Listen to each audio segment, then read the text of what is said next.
El Tribunal Constitucional entra en sesión, vista la causa rol 3005, requerimiento de inaplicabilidad por inconstitucionalidad deducido por Minera Centinela respecto del inciso primero del artículo 470 y del inciso final del artículo 473 del Código del Trabajo. Tiene la palabra el señor relator Sebastián López.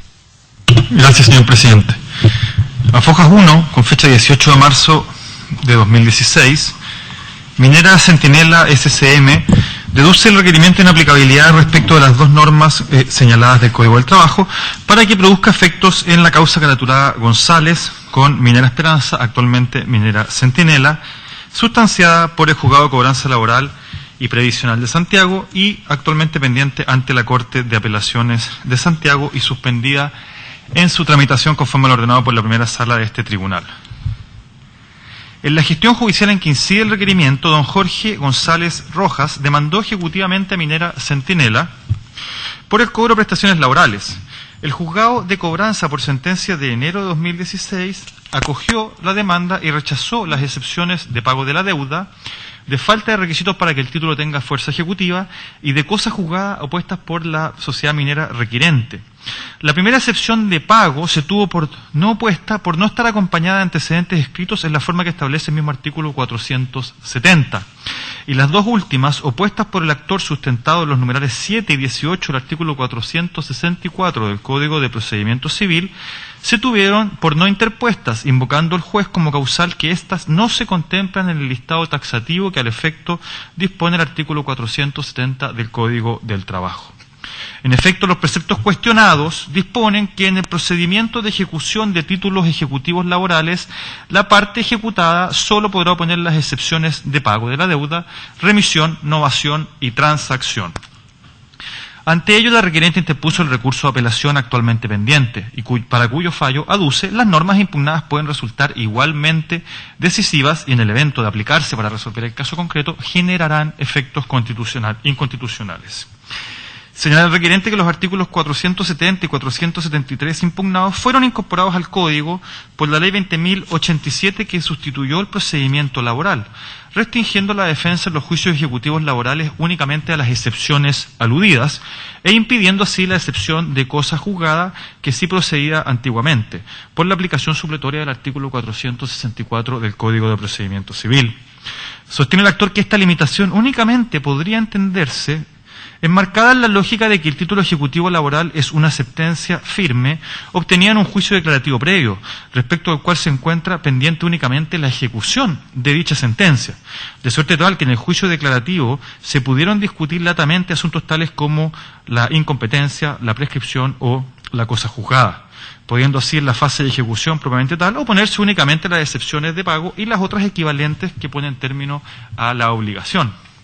Sin embargo, dicha limitación no encuentra justificación razonable cuando el título invocado es diferente a una sentencia judicial como ocurre en la especie.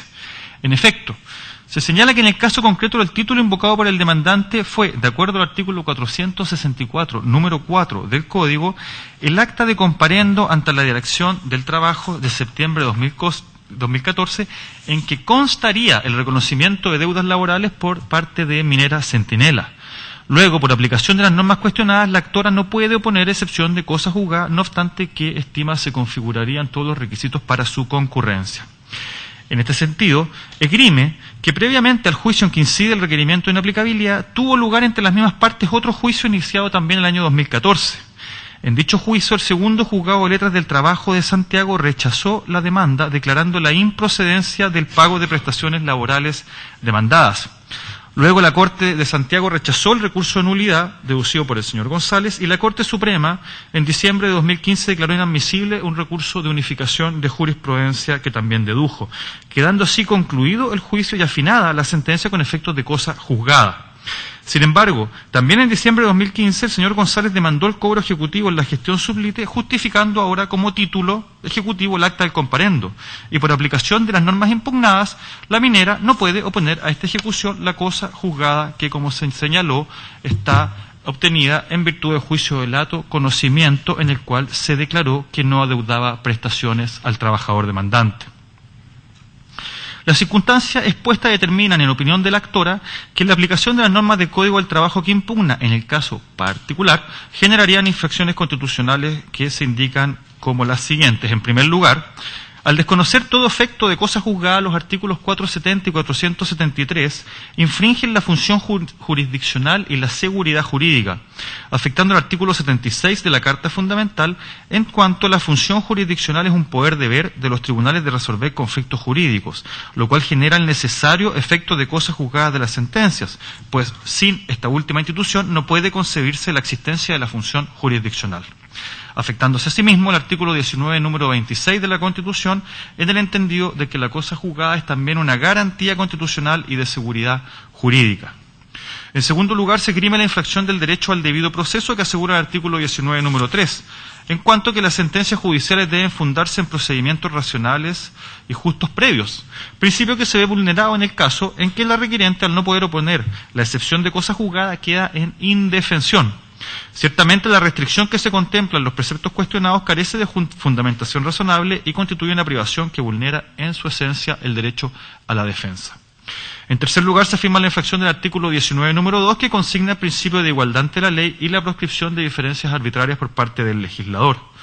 Se indica que ni siquiera en la historia de la ley se encuentra una justificación constitucionalmente aceptable para que las normas excluyan la posibilidad de oponer la cosa juzgada y, como acontece en el caso concreto, para que se pueda demandar la ejecución y discutir nuevamente el asunto, no obstante existir esta sentencia judicial ejecutoriada que declaró la inexistencia de las deudas.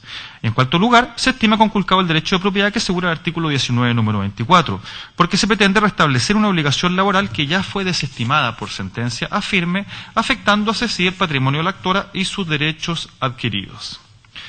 Habiéndose admitido tramitación y declarado admisible el requerimiento por la primera sala, se confirieron los traslados acerca del fondo del asunto a los órganos constitucionales y las partes. Por presentación de 22 de abril de 2016 a foja 207, don Jorge González Rojas formula dentro de plazo sus observaciones instando por el rechazo del requerimiento. Al efecto sostiene como primera consideración que los preceptos contenidos en los artículos 470, inciso primero, y 473, inciso final del Código del Trabajo, no son decisivos para la resolución del asunto.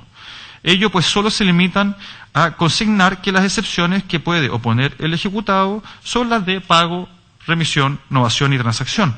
Pero no se ha impugnado en la especie la circunstancia de que el acta de comparendo ante la inspección del trabajo en que se reconozcan obligaciones tenga mérito ejecutivo, conforme al artículo 464, número 4 del mismo Código, norma no impugnada en autos.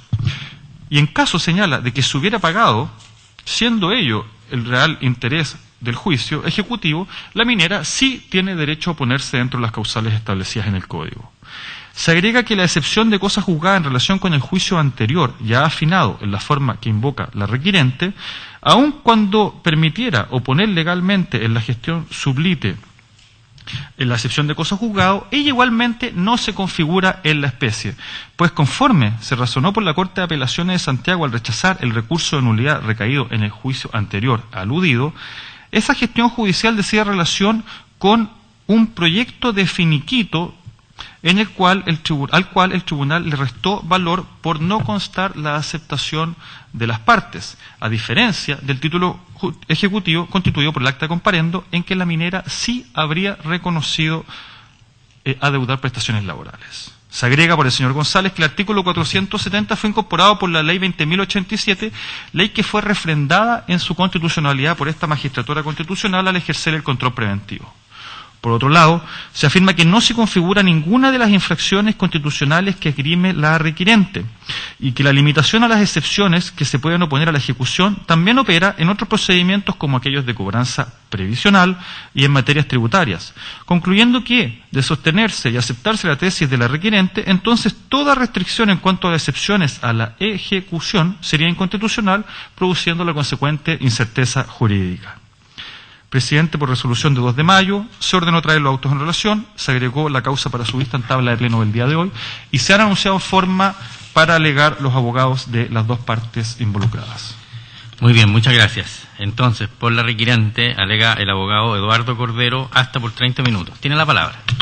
Muy bien.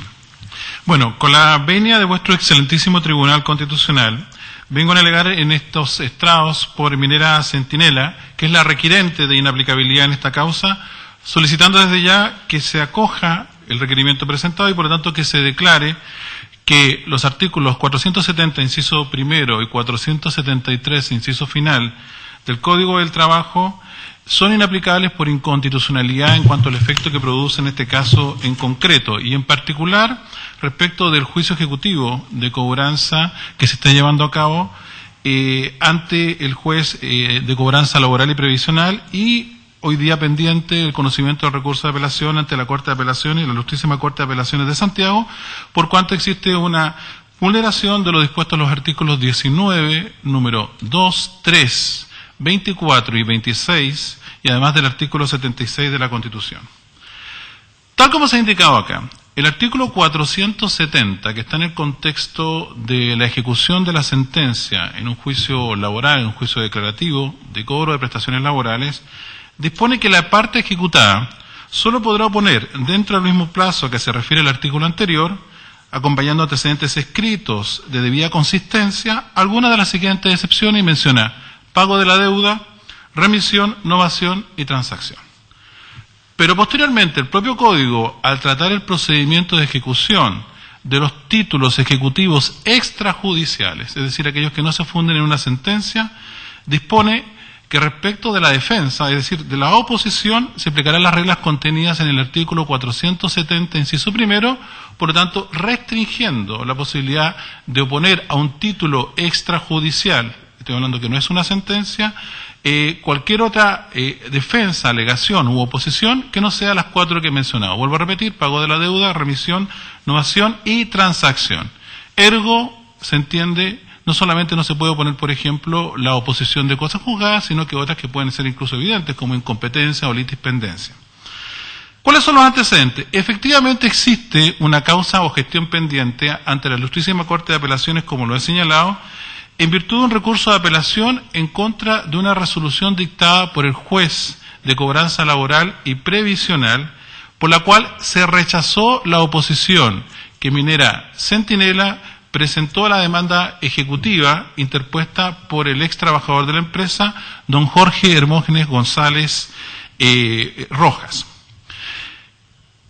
La oposición constaba de cuatro excepciones que se hicieron en el planteamiento respectivo. En primer lugar, se sostuvo, como era legítimo y lo voy a aplicar en detalle, que en definitiva se debía dejar sin efecto todo logrado porque se estaba violentando el principio de buena fe, especialmente en el ámbito procesal, de acuerdo al artículo 430. Se interpuso además la excepción de cosas juzgadas. También se señaló que había falta de los requisitos y condiciones que la ley dispone para que el título efectivamente tenga mérito ejecutivo y, por último, la excepción de pago. Todas fueron rechazadas y, por lo tanto, se presentó el respectivo recurso de apelación. Expresamente, en el caso de la cosa juzgada, el tribunal sostuvo que no era procedente la cosa juzgada porque no era, en este caso, una de las causales de oposición o defensa que taxativamente mencionaba el artículo, o menciona el artículo 470 del Código del Trabajo, inciso primero, en virtud de la remisión que hace, en este caso, el artículo 473. Ahora bien, considerando la naturaleza que tiene el recurso de inaplicabilidad, en cuanto a que no se trata de un control abstracto de las normas que componen nuestro ordenamiento jurídico, en cuanto tienen que estar conforme con la Carta Fundamental, sino que trata de establecer cuáles son los efectos inconstitucionales que producen en un caso particular. Para mi representada resulta muy relevante establecer ciertas circunstancias de hecho que permiten comprender el nivel de injusticia que se está produciendo frente a la ejecución que se denomina normalmente por la doctrina ejecuciones injustas de mala fe o títulos, en este caso, sin acción. Efectivamente, y estos son los antecedentes de hecho para que se tengan presente, que por lo demás constan en sentencias judiciales dictadas por nuestros tribunales con fuerza de cosa juzgada. Don Jorge Hermógenes González Rojas efectivamente fue trabajador de Minera Centinela. Primera cosa, y este señor, el señor González, presentó su renuncia voluntaria a la empresa. Esto ocurrió el 7 de julio del año 2014, no fue despedido, él voluntariamente se desvinculó a partir del 1 de agosto del año 2014. La empresa le hizo una propuesta de finiquito que él no suscribió porque él solamente aceptaba los haberes, mas no aceptaba en este caso los descuentos, razón por la cual hizo una reclamación ante la Inspección del Trabajo, y el 1 de septiembre, es decir, un mes después de que se desvinculó, se celebró una audiencia en el Centro de Mediación y en este caso también de conciliación de la Dirección Regional Metropolitana, en donde nuevamente lo que hace la empresa es ofrecerle el finiquito con cada una de los haberes, indicados los descuentos, y no acepta. El señor González tomó, por lo tanto, la decisión de presentar una demanda en un juicio declarativo sobre cobro de prestaciones laborales, ¿ya?, ante el segundo juzgado laboral de Santiago. Estamos hablando de una demanda judicial en un procedimiento, vuelvo a repetir, de carácter declarativo, en donde pretendía obtener ciertas prestaciones de parte de la empresa, que presentó el 12 de septiembre del año 2014. Ahora bien, sin embargo, el tribunal, con fecha 11 de mayo de 2015, rechaza en todas sus partes la demanda presentada por el señor González. Luego me voy a referir a algunos aspectos que están justamente en esa sentencia, pronunciándose sobre el fondo de la pretensión indicada por el señor González. Pero no conforme con aquello, el señor González presenta un recurso de nulidad ante la Corte de Apelaciones de Santiago, el cual es rechazado con fecha 6 de septiembre del 2015. No conforme con aquello, se presenta nuevamente otro recurso de unificación de la jurisprudencia ante la Corte, la excelentísima Corte Suprema, el que es declarado inadmisible con fecha 15 de diciembre del año 2015. Por lo tanto, la sentencia dictada por el segundo juzgado laboral de Santiago quedó firme, ejecutoriada, y no va a producir sino que el efecto de todo acto o de todo órgano que ejerce una función jurisdiccional de acuerdo a nuestra Carta Fundamental, que es el efecto de cosa juzgada. Ahí está la sentencia. Otro elemento adicional que quiero mencionar, porque justamente da juego a varios elementos que están acá, porque acá existe un acta ante la Inspección del Trabajo, una demanda presentada ante un juez laboral, una sentencia emitida por un juez laboral que queda firme, y luego una demanda ejecutiva que está asociada a todos estos elementos, donde ustedes bien pueden acreditar y constan en el expediente, cada uno de estos documentos, la identidad que se produce en las pretensiones, partes y causa de pedir en cada una de ellas. Pero creo que hay un elemento que es bien relevante, aunque es de hecho. Como he señalado, el señor González renunció voluntariamente a la empresa. Y como renunció voluntariamente a la empresa, y uno manejando algún elemento básico de legislación laboral, solamente tenía derecho a lo que tradicionalmente se denomina feriado proporcional, o el feriado legal, que eran 45 días, que daba una cantidad, voy a colocar los montos acá, de cerca de 5.476.000 pesos. Sin embargo, los descuentos que aparecen con todo detalle en el expediente que se podía indicar, alcanzaban un total de 28 millones de pesos, que estaban asociados a varios elementos que eran bonos, préstamos y otros factores que están indicados, repito, detalle en la declaración. La empresa tomó la decisión, dada la trayectoria y el tiempo que lleva el señor González en la empresa, de no perjudicarlo y no hacerle descuento de tal naturaleza que al final le quedara debiendo a la empresa. Por lo tanto, de forma voluntaria, en el marco de un finiquito, como bien lo señala la sentencia de primera instancia, le ofreció beneficios que no tenía, como por ejemplo, y están indicados en la minuta de alegato que voy a dejar a disposición de cada uno de los ministros, pero lo voy a mencionar, por ejemplo, una indemnización de años de servicio por 6 años, que no correspondía, pero eso llegaba a un monto de 16 millones, ¿por qué no correspondía? Porque era renuncia voluntaria, y no existía en este caso ninguna cláusula contractual que permitiera sostener aquello. Por ejemplo, una gratificación legal, siento que todavía no se podía determinar si había o no utilidades en la empresa, un bono de desempeño proporcional, un bono de permanencia, lo que permitió a la empresa ofrecerle un finiquito cero, es decir, que en definitiva no quedara con deudas de la empresa. Y esa fue la oferta que se hizo. Y es bien relevante este punto, lo colocó sobre la mesa, porque en definitiva, y como lo bien lo dice el Tribunal de Primera Instancia, el finiquito lo que hace el empleador es una oferta indivisible, que está condicionado a los saberes que está proponiendo como beneficios voluntarios frente en este caso a los descuentos que se pueden realizar.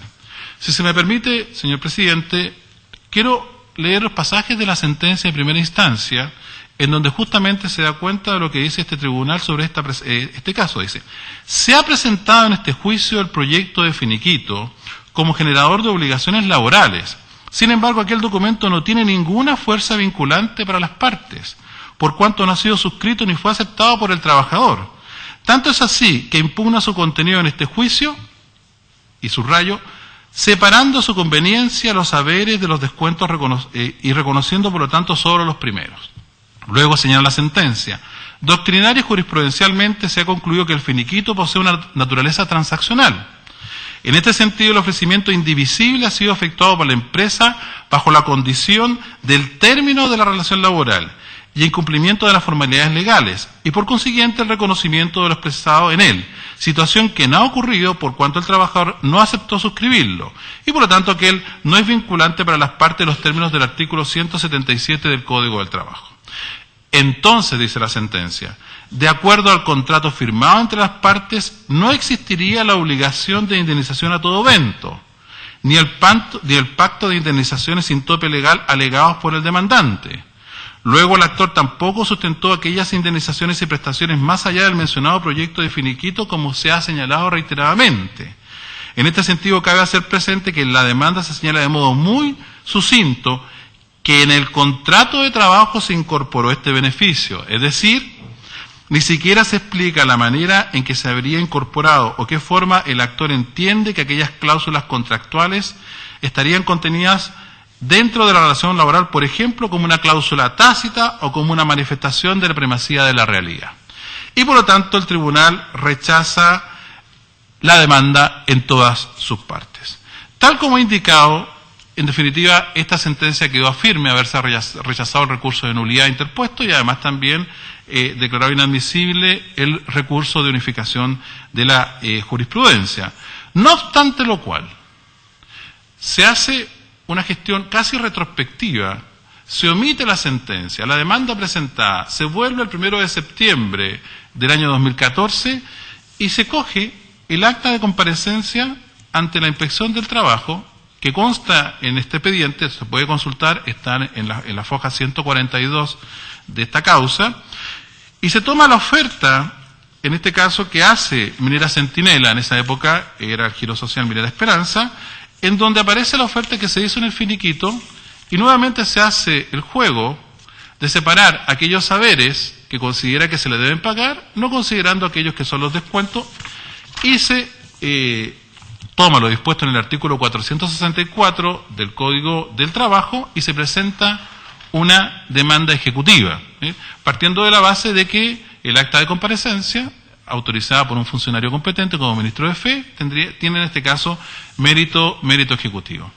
Voy a insistir en el punto que ya he señalado, en donde nuevamente son las mismas partes, el señor González con Minera Esperanza, actualmente Giro Social Minera Centinela, en donde lo pedido es exactamente lo mismo y donde nuevamente la causa de pedir viene justamente del término de la relación laboral. Cada uno de los ítems que nuevamente se van a discutir acá aparecen, o se ha hecho cargo un tribunal en un juicio de lato conocimiento, en una sentencia que se rechazan cada uno de estos elementos, pero presenta la demanda ejecutiva.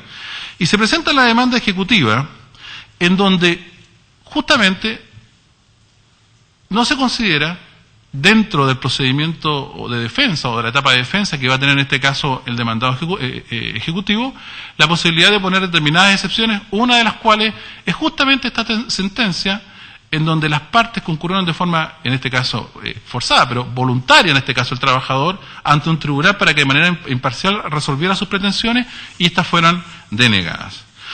Ahora bien, el tribunal despachó el mandamiento de ejecución de embargo y dio el traslado correspondiente a la demanda ejecutiva y la empresa tuvo que presentar su defensa el 12 de enero del año 2016. Vuelvo a repetir, las oposiciones que presentó fue en primer lugar pedir que se dejara de efecto todo lo obrado porque se estaba violentando uno de los principios básicos que tiene que haber en el derecho en general y en el derecho procesal en particular, que es la buena fe.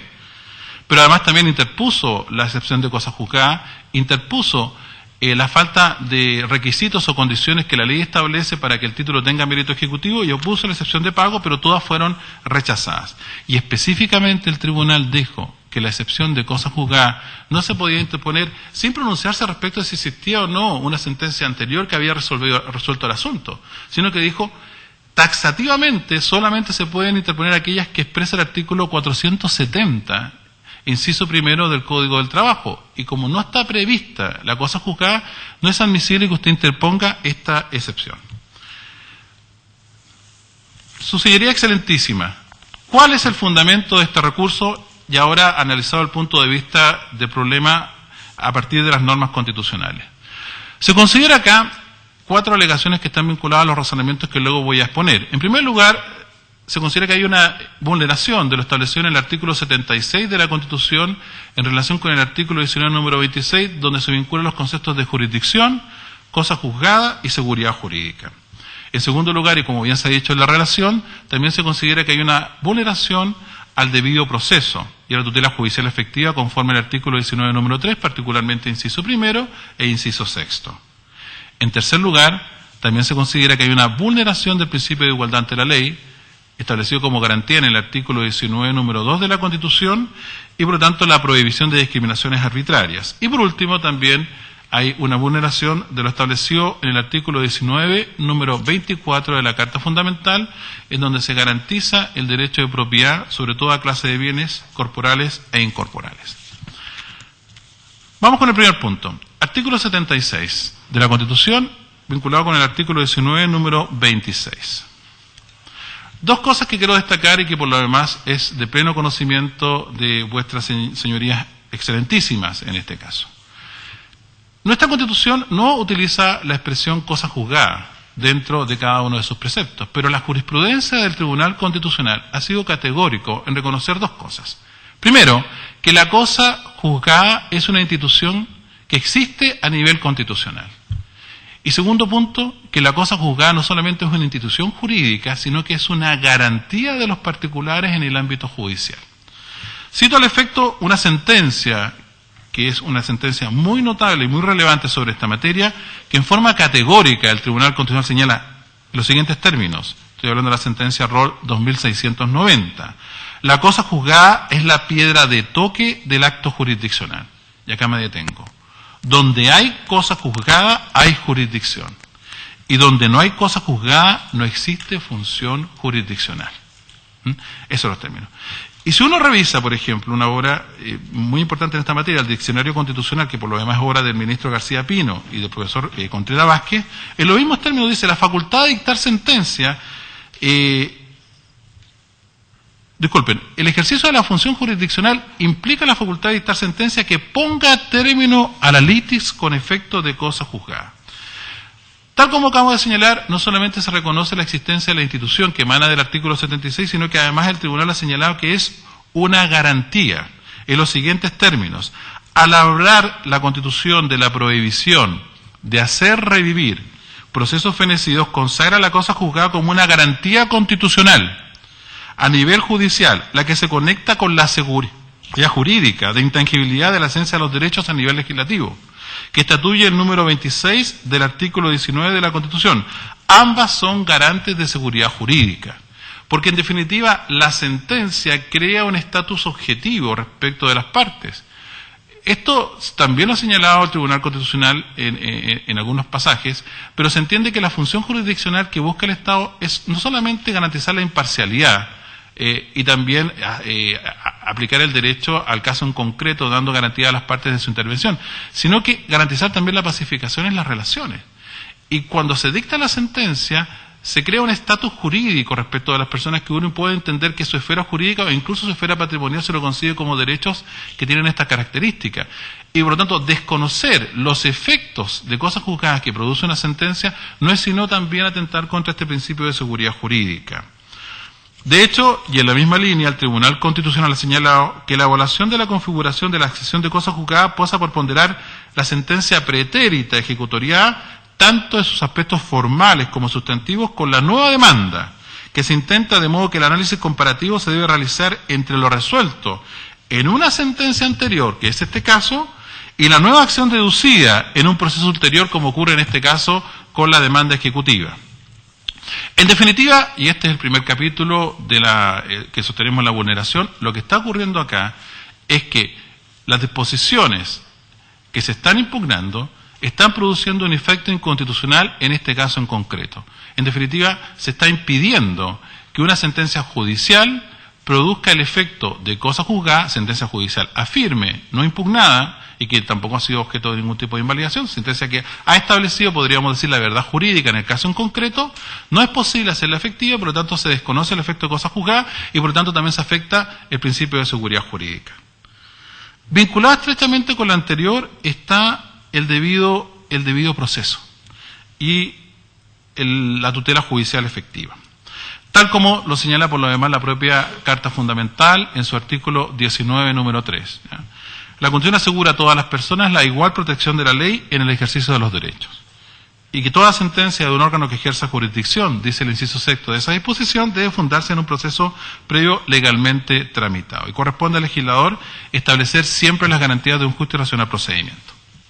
Ahora bien, ¿qué sucede en este caso? También esta alta magistratura ha sostenido que dentro de las garantías de un racional y justo procedimiento está el derecho a la defensa. También ha reconocido que el legislador tiene un amplio margen para configurar un procedimiento y determinar ciertas limitaciones, facultades y cargas que van a tener las partes dentro de esto. Sin embargo, también está establecido que no es posible, para que un proceso respete este nivel, este estándar, poder violentar las garantías mínimas que tiene que tener un procedimiento conforme al artículo 19, número 3, en este caso inciso primero, inciso sexto, más aún vinculado con el artículo 76 de la Constitución, que en virtud de la función jurisdiccional se entiende que comprende la cosa juzgada, y el principio de seguridad jurídica. Pero los autores van más lejos. Los autores van más lejos y señala que la tutela judicial efectiva implica no solamente tener garantías dentro del procedimiento, sino que es lograr una sentencia que cuando alcance el efecto de cosa juzgada permita a la persona que ha intervenido en el procedimiento hacer efectiva esa sentencia, poder ejecutar esa sentencia, ya sea como tradicionalmente indica la doctrina procesal, con acción de cosa juzgada o con excepción de cosa juzgada. Hay una lata exposición con importante jurisprudencia nacional y extranjera, y se acompañó como informe en Derecho del profesor doctor don Manuel Núñez Poblete, en donde él dice de forma literal: una disposición legal que, considerando las peculiaridades del caso, limita el efecto de cosa juzgada material de una sentencia definitiva preexistente, también contradice la efectividad del derecho a la tutela judicial, que en nuestro ordenamiento forma parte de la garantía del debido proceso. También hay algunos antecedentes que voy a dejar acá en la minuta, porque por ejemplo a nivel interamericano, algún autor lo ha señalado, dice: la efectividad de las sentencias y de las providencias judiciales depende de su ejecución, debido a que una sentencia con carácter de cosa juzgada otorga certeza sobre el derecho o controversia discutida en el caso en concreto, y por ende tiene como uno de sus efectos la obligatoriedad o necesidad de cumplimiento. Y nuevamente voy al diccionario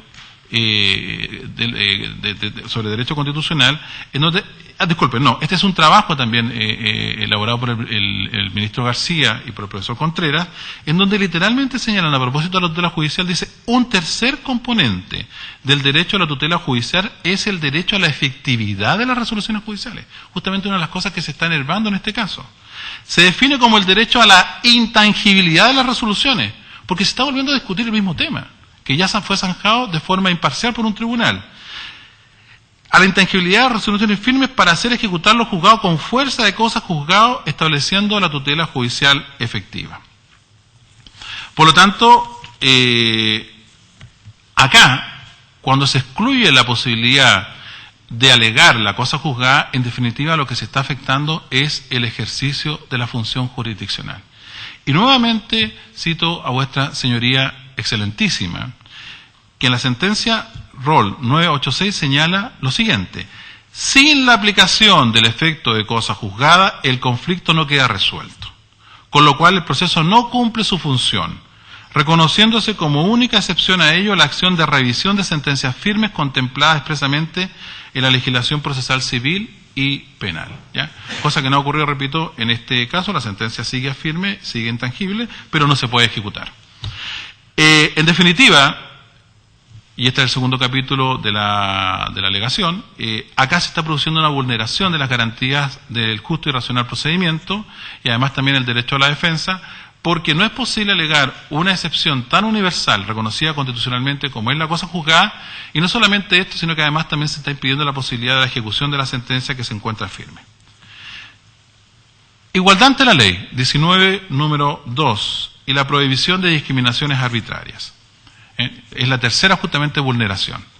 Nuestra Constitución es clara y categórica, no solamente en el capítulo primero, cuando señala que las personas nacen libres e iguales en dignidad y derecho, sino cuando señala que ni la ley, dice, ni autoridad alguna podrán establecer diferencias arbitrarias. 19, número 2. Lo dice.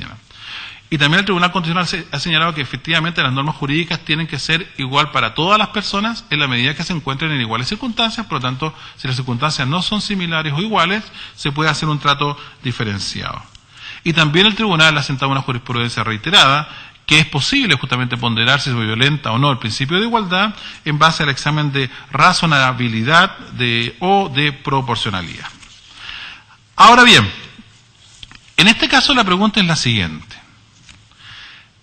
Respeta el principio de igualdad ante la ley. ¿No hay un trato discriminatorio el hecho de excluir la excepción de cosa juzgada en el artículo 473, inciso final, cuando se remite al 470?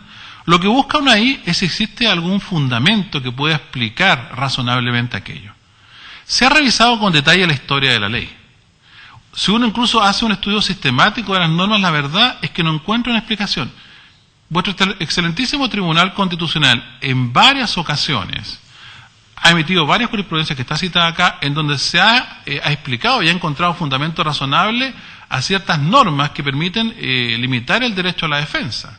Nunca se ha pronunciado justamente sobre el problema de la cosa juzgada, pero siempre lo ha explicado, por ejemplo, por el mérito que tiene un acto administrativo que da justamente la posibilidad de ejercer una acción ejecutiva, o como por ejemplo la demora en el pago de determinadas sumas en el caso del crédito universitario.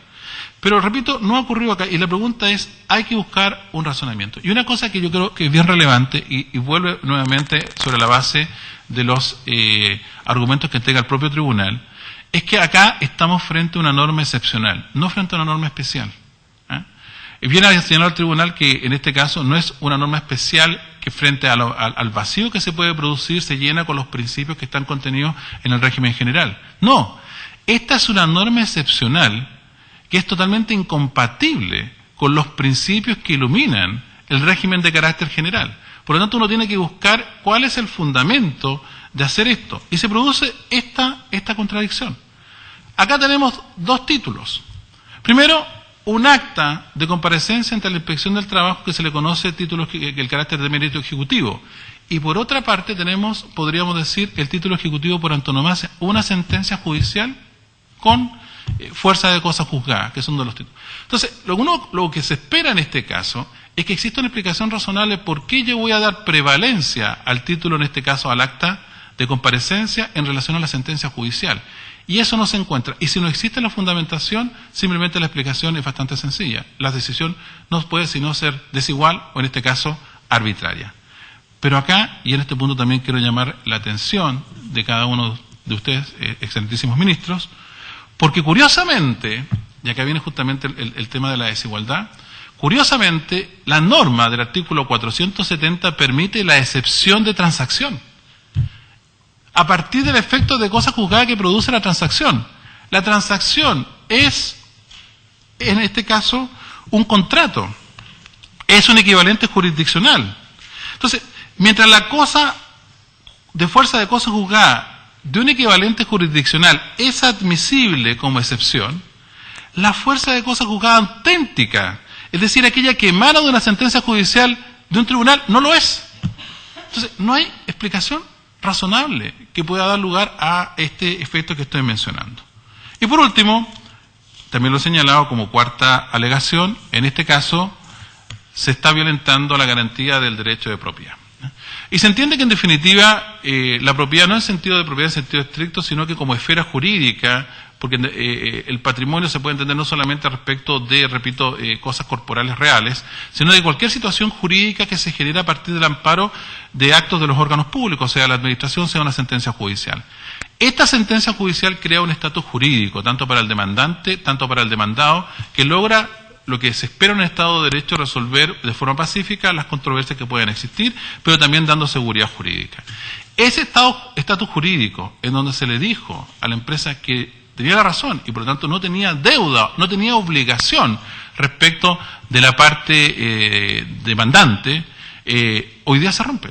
No se respeta. Lo que está ocurriendo ahora es que, en definitiva, por la vía de admitir, en este caso, esta demanda ejecutiva, simplemente se omite un estatus jurídico creado que ingresó al patrimonio o a la esfera jurídica, en este caso, del titular, que obtuvo la sentencia correspondiente mediante justamente esta argucia. A ver, algunas palabras finales. Lo que acabo de señalar, los problemas que tuvo justamente este proyecto de ley en su tramitación, lo da cuenta la doctrina, lo hago presente. Por ejemplo, destacados profesores de Derecho Laboral, Teodoro Walter y Gabriela Lanata señalan: surge preocupación en cuanto a qué ocurre con otras excepciones que podían ser procedentes, tales como la incompetencia, cosa juzgable y dependencia. Dice: habiendo texto expreso, no parece procedente hacer aplicación de las normas del Código de Procedimiento Civil. Esto demuestra el carácter excepcional. Por lo que el tema genera más de algún problema. Pero acá, y los acompaña la minuta de la presentación, hay una sentencia de la Corte de Apelaciones de Santiago que tiene un notable voto de minoría. Tiene un minuto para cerrar, porque su tiempo terminó. Ya, muy bien. Del ministro Carlos Cerda, en donde expresamente él plantea cada uno de los reparos que acabo de señalar. Es decir, que en definitiva el derecho a la defensa, el derecho a la intangibilidad de las sentencias judiciales se ve claramente violentado, y el detalle aparece ahí mencionado en la minuta de alegatos. Para terminar, por lo tanto, su señoría excelentísima, señalo que una de las cosas que uno busca en la Carta Fundamental, muchas veces dentro del pacto que tiene una comunidad, son ciertas reglas de razonabilidad. Y la injusticia de este caso es tan evidente, es tan palmaria, que uno podría decir, como dice incluso en el derecho anglosajón, que hasta una persona sensata, con cierta sensibilidad, se podría dar cuenta que esta situación no puede ser amparada por el ordenamiento jurídico. Por eso hemos recurrido en este caso, este excelentísimo tribunal, con el objeto de que se corrija este defecto y se eliminen los efectos inconstitucionales que está produciendo estas dos disposiciones en un caso en concreto y en un caso particular, haciendo efectiva la fuerza normativa de la Carta Fundamental. Por lo tanto, solicito que se admita, se acoja el requerimiento y se declare expresamente que los artículos 470, inciso primero, y 473, inciso tercero del Código del Trabajo son inaplicables para este caso en particular, y por lo tanto se acoja la pretensión planteada por nuestra parte. Dejo a disposición del excelentísimo tribunal una minuta de alegatos que da cuenta del detalle de cada uno de los puntos que se han expuesto en este alegato. Muchas gracias. Bien, gracias. Por don Jorge González Rojas, alega el abogado Sergio Carrasco, hasta por 20 minutos. Tiene la palabra. Muchas gracias. Con vuestra venia, vuestra señoría, presidente, ministro de este ilustrísimo, excelentísimo Tribunal Constitucional, comparece el abogado Sergio Carrasco Labra en representación de don Jorge González Rojas, a objeto de alegar en este recurso de inaplicabilidad de requerimiento de inaplicabilidad aducido por la contraria, a objeto que se rechace por las razones que paso a exponer. La parte recurrente solicita, como ya se ha mencionado, que se declare inaplicable por constitucionalidad lo dispuesto en el artículo 470, inciso primero, y artículo 473, inciso final, ambos del Código del Trabajo, en relación a un juicio que está pendiente en este momento en etapa de apelación, pero que tiene su origen en un juicio ejecutivo J550 de cobranza laboral y previsional de Santiago. El recurrente señala, entre los otros requisitos de admisibilidad que considero importantes en este alegato, que la aplicación del precepto resulta decisiva en la resolución del asunto objeto del juicio. Y señala, yo que ya se ha mencionado, que solamente el artículo 470 establece 4 excepciones, que ya están mencionadas, que son pago, remisión, novación y transacción, y que dentro de ellas no se contemplaría el de cosa juzgada. En la página 5 del requerimiento, en la numeral 17, señala que mi representado Jorge González presentó una demanda de cobro de prestaciones laborales en contra de Avenida Esperanza, en el cual se pretende el pago de una serie de conceptos bajo el reconocimiento de un acta de comparendo ante la Inspección del Trabajo. Este primer punto no es efectivo, como ya lo señalaremos más adelante. En segundo lugar, también se ha tratado esta parte que ha actuado con mala fe y con abuso del derecho, página 6 del requerimiento, que también voy a argumentar las razones por las cuales se debe rechazar esas expresiones. Es todo lo contrario, diría yo. Entre las normas que parecen impugnadas están establecidas el artículo 76 de la Constitución Política del Estado, que se refiere en la parte que nos interesa, que les es prohibido a los tribunales que conocen ciertas causas revisar asuntos ya o fundamentos de sus resoluciones o hacer revivir procesos fenecidos, y que ahí estaría impreso, por cierto, el principio de la cosa juzgada, y que establece en la página 11, número 37 del requerimiento, que habría una triple identidad de partes, identidad de cosa pedida e identidad de cosa de pedir, o causa de pedir en este caso, que tampoco es efectivo, como también se leerá más adelante. Yendo derechamente, en forma muy resumida, a la causa laboral, a la primera causa entre las partes, que es la O4094 del 2014, el señor Jorge González Rojas interpone una demanda de cobro de prestaciones laborales, pero no basado en el acta comparendo de la Inspección del Trabajo, sino en un proyecto de finiquito, que es el mismo que hace mención mi distinguido contradictor. No quiero entrar yo en el detalle del ámbito laboral, yo estoy un poco a la inversa de mi distinguido colega, yo llevo más de 25 años ligado al ámbito laboral, no tengo mucha trayectoria en el ámbito constitucional, pero por de pronto hay que decir que no necesariamente las causales de término de relación laboral que son por renuncia no otorgan el derecho a trabajador alguno.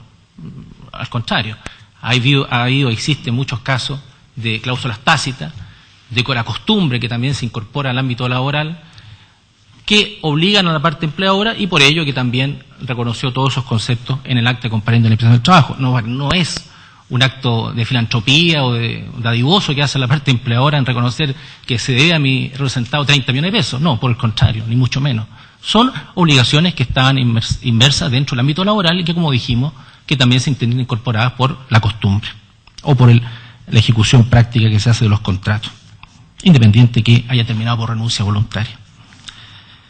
Es así que la sentencia definitiva, que es en materia laboral no se habla de instancias, sino que se habla de etapas. El Tribunal Inferior, al pronunciarse sobre la demanda laboral, la rechaza, señalando que en el considerando octavo, que el proyecto de finiquito, vuelvo a insistir, nunca se ha hablado en ninguna parte, en ninguna etapa procesal, ni en inferior, ni en la Instrucción Corte de Apelaciones, y en la Selectísima Corte Suprema, de un acta de comparendo de la Inspección del Trabajo. El proyecto de finiquito no cumple con ninguna formalidad, ni aún como oferta de pago, por lo que su acción no puede prosperar. Sigue diciendo el sentenciador que aquel documento no tiene fuerza vinculante y el mismo acápite que leyó mi distinguido colega. El actor tampoco sustentó aquellas indemnizaciones y prestaciones más allá del mencionado proyecto de finiquito. Es decir, con vuestras palabras y con las que yo señalo, se vuelve a insistir en que lo que se discutió en el juicio laboral fue el mencionado proyecto de finiquito, que no tiene relación alguna con el acta de comparendo en la Inspección del Trabajo. En conclusión, para efecto del presente requerimiento, no hay pronunciamiento del Tribunal Inferior acerca del valor del acta de comparendo, que es título ejecutivo, como ya sabemos, celebrado entre las partes ante la Inspección del Trabajo. Bien, esta parte deduce recurso de nulidad, basado en una sentencia, en nuestro parecer, pronunciada con infracción a las normas de la sana crítica. Muy sucintamente, porque no es el objeto de este juicio, pero para demostrar que estamos hablando de temas absolutamente distintos, transversales. Nosotros, al deducir el recurso, señalamos que se habían vulnerado los principios de la lógica y dentro del principio de la lógica, dos subprincipios. El de identidad. Es cierto, el proyecto de finiquito no es un finiquito, porque si existiera el finiquito, sería un juicio ejecutivo y no un juicio ordinario. Pero el proyecto de finiquito establecía ciertas obligaciones de la parte empleadora. Yo debo indemnización por año de servicio, debo feriado, debo gratificación, debo bonos. Entonces, a quien le correspondía aprobar en virtud del 1698 del Código Civil la carga de la prueba, la tenía la parte empleadora. Porque si yo digo, ¿a usted le debo dinero? Sí, pero yo lo pagué. O usted me debe esto otro. Bueno, entonces, ahí sin duda que se faltó al principio de la identidad. Y también al principio de no contradicción. Porque si la parte empleadora, al deducir excepción de compensación, ¿qué estoy diciendo? Que yo también soy deudor del trabajador.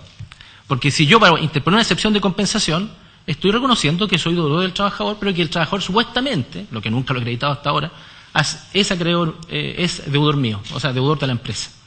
Por tanto, esa fue la razón por la cual esta parte solicitó que se habían vulnerado, pero gravemente, las reglas de la sana crítica. Pero ¿qué dijo el sentenciador de la Ilustrísima Corte de Apelaciones? Que también está acá, el fallo.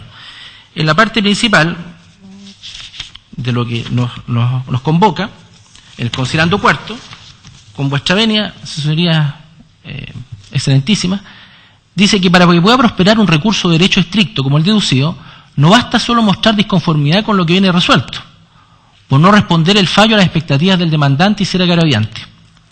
Y vuelve a señalar en lo mismo que señaló el sentenciador del Tribunal Inferior.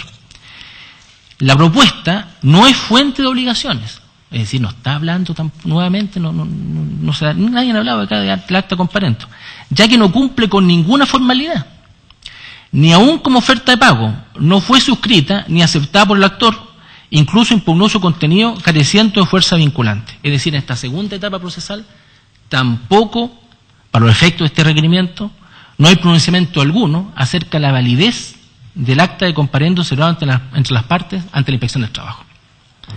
Esta parte deduce recurso de unificación de jurisprudencia, que como todos sabemos es un recurso excepcionalísimo, que tiene que buscarse dos sentencias que sean contradictorias sobre la misma materia, que sean idénticas, y por cierto la Excelentísima Corte Suprema rechazó dicho recurso, diciendo que no se discutía en la sentencia el tema sobre la sana crítica, es decir, lo declaró inadmisible. En conclusión, para los efectos de este requerimiento, la sentencia de Corte Suprema tampoco se pronuncia acerca del valor del acta de comparendo celebrado ante la Inspección del Trabajo, título ejecutivo. Ahora, en conclusión, la aplicación de los preceptos que señala el requerente en orden a que el artículo 470 se habría vulnerado o el 433 por consiguiente, no son decisivos para el asunto que se está contraviniendo. Porque aquí no estamos hablando de fallos o materias que sean idénticas. No se produce la triple identidad. La única identidad que hay es la identidad de partes. Pero no se puede hablar de que haya una identidad por lo menos de cosa pedida. ¿Cuál es el beneficio jurídico que se pretende en un proyecto de finiquito, en una demanda ordinaria que se demanda el cobro de peso? Se está demandando un tema declarativo. ¿Qué se está demandando en el juicio ejecutivo? Se está demandando la ejecución compulsiva y forzada de sumas que están reconocidas en un título ejecutivo. Es decir, la cosa pedida es absolutamente distinta. Y la causa de pedir también, porque la causa de pedir en el juicio ordinario, es cierto que tal vez la causa remota sea el término de relación laboral, pero la causa inmediata, que lo cual creo que se pide en el juicio ordinario, es el proyecto de finiquito, como ya lo hemos mencionado, y como son los fallos, que yo también puedo dejarlo acá junto con mi minuta, respecto del Ilustrísima Corte de Apelaciones de la Excelentísima Corte Suprema, no hay pronunciamientos al respecto, solamente el proyecto de finiquito. En cambio, en el juicio ejecutivo, la causa de pedir es el título ejecutivo, que es el acta de comparendo en el cual hay un reconocimiento expreso de la parte demandada de prestaciones adeudadas, lo que constituye un título en virtud del artículo 464, número 3 del Código del Trabajo. Yendo al tema de la seguridad jurídica, que está establecida en el artículo 19, número 26 de la Constitución Política del Estado, que invoca el requerente, señala, en nuestro parecer, ¿se podría afectar la garantía constitucional o los derechos constitucionales por ejercer un título ejecutivo? Es decir, un equivalente jurisdiccional, un acta de comparendo ante la Inspección del Trabajo, que a partir de la reforma del año 2006 ya no requiere acuerdo, porque hasta el 2006, para que fuera título ejecutivo, decía que el acta de comparendo ante la Inspección del Trabajo debería consistir en el acuerdo entre las partes. A partir de la reforma del año 2006, que junto con la reforma todo el proceso laboral, oral, etcétera, establece que basta que haya un reconocimiento de deuda de la parte empleadora para que tenga valor de título ejecutivo. Es decir, por el hecho de ejercer un trabajador una demanda ejecutiva basada en un acta de comparendo entre un ministro de defensa de la Inspección del Trabajo, ¿se podría decir que se está vulnerando la garantía de seguridad? Yo creo que no. Respecto al 19, número 3 del debido proceso racional y justo, dice que la igual protección de la ley en el ejercicio de sus derechos, y señala que se ha limitado el derecho a la adecuada defensa. No olvidemos que el juicio ejecutivo es un juicio completamente distinto a un juicio ordinario. El juicio ejecutivo está basado en otros principios, principio de celeridad, el principio de economía procesal, el principio inquisitivo, el principio compulsivo, porque no puede ser de otra manera. Ya existe un derecho indubitado que está amparado por el legislador y que por ende no se puede echar a un juicio lato a seguir dilatando algo que ya está reconocido por mérito legal.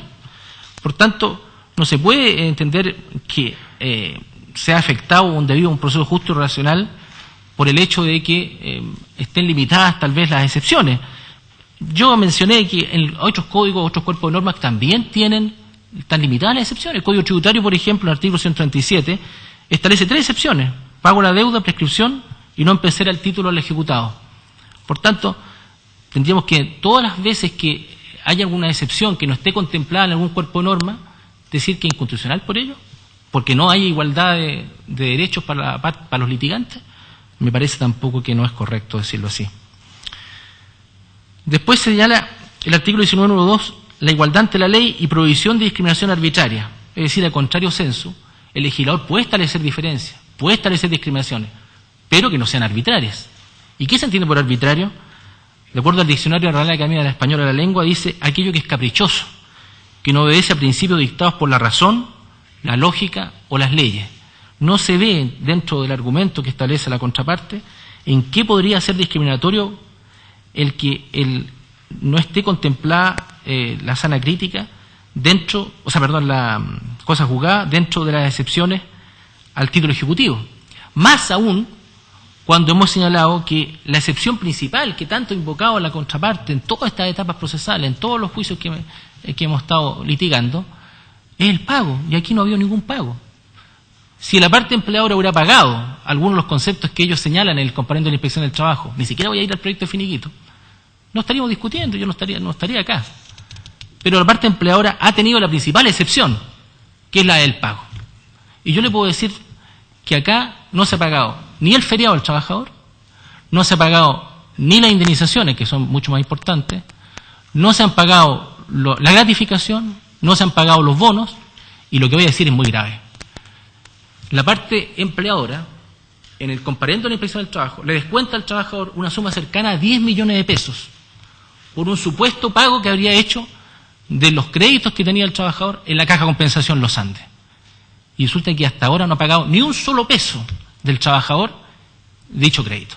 Entonces, cuando entramos a decir qué es lo que es la buena fe aquí, ¿quién está de buena fe y quién está de mala fe?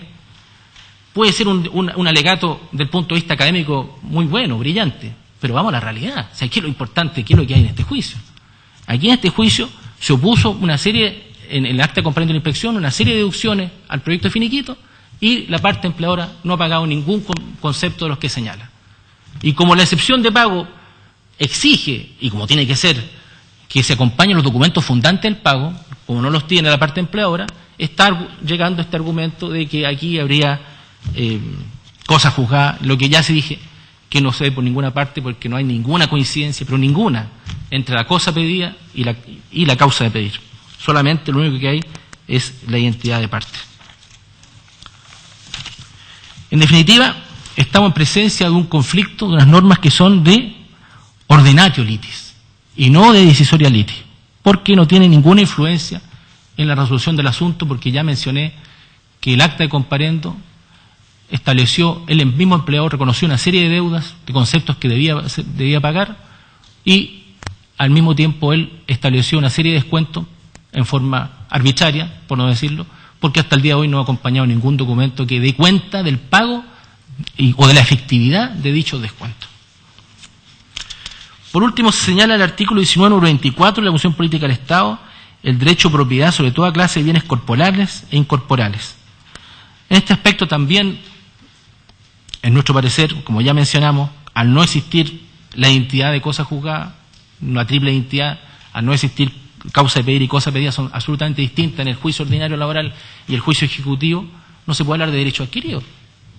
Más aún cuando el juicio ejecutivo establece que la parte empleadora puede poner excepciones. Y la principal es el pago. Si ellos están conscientes de que han pagado al trabajador algunos de estos conceptos y que por tanto no corresponden y que los descuentos son válidos, bueno, demuéstrenlo. Por eso que la modificación importante del artículo 164 del Código del Trabajo del año 2006. ¿Por qué razón? Porque no, ¿para qué estamos con cosas? Aquí no estamos en igualdad de condiciones. La parte trabajadora no puede estar, sobre todo aquí, estamos hablando de una empresa minera internacional, no está en igualdad de condiciones. No olvidemos que las normas laborales son de orden público y su interpretación son de derecho estricto. Y en segundo lugar, el principio que campea en el derecho laboral es el principio indubio pro operario y que hoy día se conoce como el principio pro homine. Es decir, siempre cuando una interpretación pueda darse dos o más sentidos, debe estarse aquella que favorezca a la parte trabajadora. Por estas consideraciones, sus señorías excelentísimas, y dado también, ya como ya mencioné, que ya se había hecho un control de constitucionalidad de esta ley, como todo algo público notorio, esta parte viene a solicitar el rechazo del requerimiento deducido por la contraria. Gracias. Gracias a usted. ¿Alguna pregunta, ministro Pozo? A los comparecientes, no he escuchado yo en su alegato ninguna referencia al tema del título como la naturaleza del título ejecutivo laboral. Esto en base a que la autonomía que deriva del título y la acción que nace tanto de la sentencia como el equivalente jurisdiccional, es decir, lo que equivale a un fallo, no hubo mayor, me gustaría la opinión de ambas partes muy breve al respecto. Y un segundo aspecto derivado de esto es que se ha invocado mucho el tema de la cosa juzgada, pero no se ha desgranado el tema si estamos en presencia de cosa juzgada material, formal o cosa juzgada aparente. Por favor. Tiene la palabra la parte requerente. Muy bien. Bueno, acojo la exposición, las preguntas que hace el excelentísimo ministro Pozo, porque son dos elementos que son muy relevantes lo que acaba de señalar. Me voy a remitir latamente al informe en Derecho que elaboró el profesor doctor Manuel Núñez Poblete, donde se hace un acabado análisis acerca justamente del tema de los títulos, y donde justamente hay doctrina nacional y comparada que habla de la figura de la distinción entre título y acción, que es bien relevante. Porque muchas veces puede ocurrir que uno tenga un título formal, pero que no exista acción ejecutiva. Esto es un tema muy desarrollado por la doctrina italiana, pero que en nuestro país destacados procesalistas han dado cuenta de aquello y se expresa con mucha detención. Acá lo que está ocurriendo es que usted tiene un título formalmente, un título ejecutivo, pero que no tiene acción, porque la acción se extinguió cuando se dictó la sentencia judicial declarativa que no reconoció la existencia de las prestaciones. Es un título de papel o un título vacío. Y por eso también explicamos, pero esto ya viéndolo desde el punto de vista a nivel legal, que en definitiva lo que ocurre acá es que las figuras de títulos sin acción dan lugar a lo que se denomina ejecuciones injustas, y por tanto elementos de mala fe.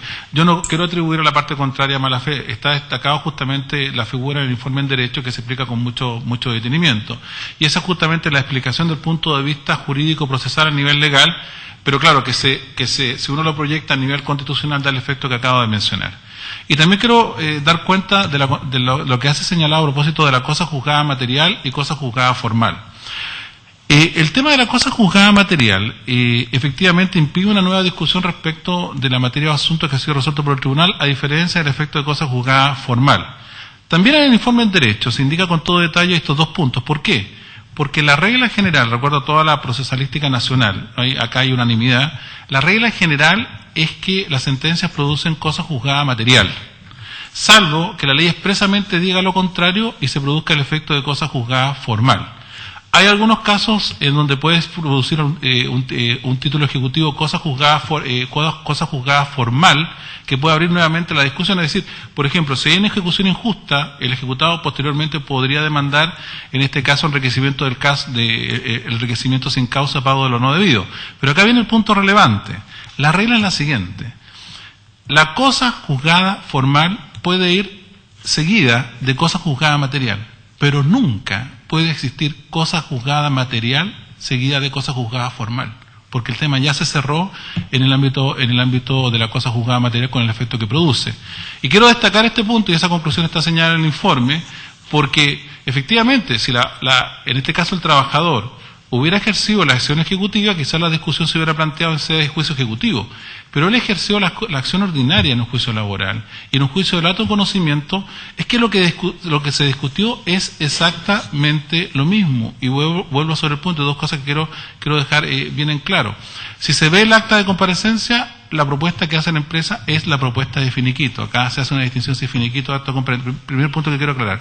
Y segundo, ¿por qué no se le ha pagado? Porque la sentencia de primera instancia, o de etapa, como se menciona acá, dice que no procede el pago. Entonces, ¿cómo se va a pagar algo si la propia sentencia indica que aquello no es procedente? Tiene la palabra la parte requerida. Muchas gracias, señoría, excelentísimo ministro. Bueno, en relación al título ejecutivo, en nuestro parecer es de mediana claridad lo que señala el artículo 464, número 4. El acta de comparendo celebrado ante la Inspección del Trabajo y que contenga un reconocimiento de deuda por la parte empleadora, independiente que haya o no acuerdo, en todos los conceptos, constituye título ejecutivo. En el acta, que no la tengo aquí a mano, pero en varias partes del acta dice la parte empleadora reconoce deudar estos conceptos, reconoce deudar estos montos y las diversas materias. Y luego agrega, por cierto, a su conveniencia, que le descuenta ciertos créditos, préstamos de la compensación, etcétera, los que hasta el día de hoy nunca acreditaba. Entonces, desde el punto de vista del título, para mí es claro. Ahora, en cuanto a la cosa juzgada desde el punto de vista material, como ya bien señalé, el beneficio jurídico que se persigue en ambas instancias, o en distintos procesos, es diversa. En el juicio ordinario se persigue que se declare el derecho al cobro de peso del trabajador. Aquí no se habló de despido injustificado ni despido indebido, porque como es una renuncia, solamente se demandó cobro de peso, basado en el proyecto de finiquito. Un proyecto de finiquito, por cierto, que como bien el nombre lo indica, no se celebró ante un ministro de fe, por tanto, por eso el nombre de proyecto. Y no fue ratificado por las partes ante autoridad alguna. En cambio, en el juicio ejecutivo, lo que se persigue es totalmente distinto. Ya no se está discutiendo si corresponde o no el pago de ciertos conceptos. Lo que se está discutiendo es que se está ejerciendo la acción de cobro ejecutivo, compulsivo y forzoso de sumas que ya están contenidas en un título ejecutivo, que es el acta de comparendo ante la Inspección del Trabajo. Por ello que no hay coincidencia en ambos procesos. Uno, como bien señalé, es el proyecto de finiquito, en el otro el acta de comparendo en la Inspección del Trabajo. Y la cosa pedida en uno es el derecho al cobro de pago de prestaciones ordinarias que se discute en un juicio lato. En cambio, el otro, lo que se persigue es el cobro compulsivo, ejecutivo, forzado de sumas contenidas en un título ejecutivo. Gracias. ¿Alguna otra pregunta? Ministro Atelier. Gracias, presidente. Dirigido al abogado de la parte requerida. Señor abogado, ¿usted nos podría decir por qué los ítems que se demanden en la acción ordinaria son los mismos de la acción ejecutiva o difieren?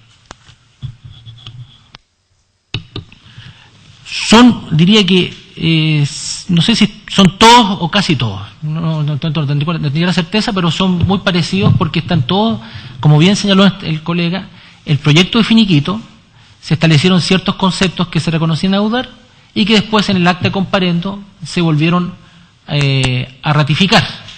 Pero tanto el Tribunal Inferior como la Ilustrísima Corte de Apelaciones, como la Excelentísima Corte Suprema, no se pronunciaron sobre el acta de comparendo, solamente se pronunciaron sobre el proyecto de finiquito. Podría entrar a decir que sí, que podría haber identidad entre ambas pretensiones, pero por cierto que el fundamento base de ambas pretensiones es absolutamente distinto. ¿Es posible que pueda aclarar un punto? Sí. Señor ministro, a propósito de la consulta, en el expediente, en la foja 142 está el acta de comparamiento de conciliación y en foja 167 está la demanda que presentó la contraparte. Y podrían incluso agregar la sentencia. Lo que hizo la empresa fue presentar y que se colocaron como ítems el finiquito. que fue la propuesta que hizo, en donde hay beneficios voluntarios que ofreció para cerrar justamente la discusión. Y luego, el principal argumento que coloca en la demanda es justamente el finiquito que ofreció la empresa, pero como no lo suscribió, el tribunal lo tuvo como un documento que no generaba ningún tipo de obligación ni valor. ¿Alguna otra pregunta? Ministro Vázquez. Al abogado. Señor Carrasco. A propósito del tema que se está discutiendo respecto a los distintos títulos, acta y proyecto de finiquito. Sin embargo, tanto en el escrito de la demanda ejecutiva como en el escrito de la demanda de cobro, siempre el único documento que se acompaña es un acta. Y de la sentencia de la primera instancia o del primer juicio, cuando se hace referencia a eso, se está refiriendo al acta. Entonces, me gustaría saber en qué punto y en qué parte está el proyecto de finiquito que usted menciona. Gracias, señoría excelentísima. No, no es así. Es en la demanda ordinaria del juicio laboral se presenta el proyecto de finiquito. Está así que es el pronunciamiento del sentenciador del tribunal inferior, que dice textualmente: se ha presentado en este juicio, página, esta es la sentencia de la causa O 4094-2014 del 11 de mayo del 2015, no están numeradas las páginas, pero es como la penúltima página. Dice: se ha presentado este juicio el proyecto de finiquito como generador de obligaciones. Sin embargo, aquel documento no tiene ninguna fuerza vinculante para las partes, por cuanto no ha sido suscrito ni fue aceptado por el trabajador. Es decir, lo que se trató de este juicio, el juicio laboral, y lo que fue lo que llevó al sentenciado a rechazar la demanda, es justamente el proyecto de finiquito, que se acompañó, no se pronunció de ninguna forma sobre el acta de acompañamiento. Sin embargo, le insisto, en el primer trocido del escrito de la demanda, dice: copia certificada de fecha 20 de noviembre del 2015 de acta de comparendo celebrada ante la Dirección del Trabajo de fecha 1 de septiembre del 2014, que es el acta. Sí. Entonces, ¿dónde está? No, gracias a lo siguiente, en materia laboral es obligación de la parte demandante, en virtud de lo dispuesto en el artículo 460, no tengo el Código del Trabajo acá, pero creo que el 450, es obligación de acompañar todos los actos de actuación administrativa junto con la demanda. Entonces, es obligación, pues si no, se declara inadmisible. ¿Por qué razón? Porque eso depende si están dentro de los plazos o no están dentro de los plazos, o si es una causa monitoria o causa de competencia mayor. Entonces, se debe acompañar junto con la demanda el reclamo de la Inspección del Trabajo y el acta de comparendo de la Inspección del Trabajo. Se acompañaron. Pero después, en la audiencia preparatoria, ahí se acompaña las otras pruebas, y entre ellas, por cierto, el proyecto de finiquito. ¿Alguna otra pregunta? No, muy bien, entonces concluía la vista de la causa. Gracias.